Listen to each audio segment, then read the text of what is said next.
බුදුරජාණන් වහන්සේ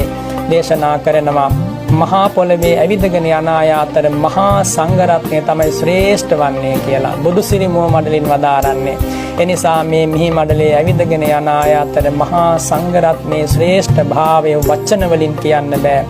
එදා මෙදා තුර අද වෙනකම් මේ උතුම් ධර්ම චක්‍රය ප්‍රවර්තනය කරන්නට යෙදුනේ එබඳු නික්ලේශී හදමැදුරුවල මේ උතුම් ගම්භීර නවාංග ශාස්ත්‍රෝ ශාසනය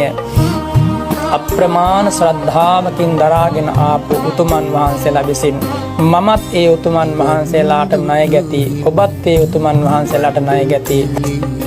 මිනිස් ඉතිහාසයේ අප වෙනුවෙන් යමක් අපට ආදරයෙන් අප කෙරෙහි මෛත්‍රියෙන් සුරක්ෂිත කරලා දුන්නා නම්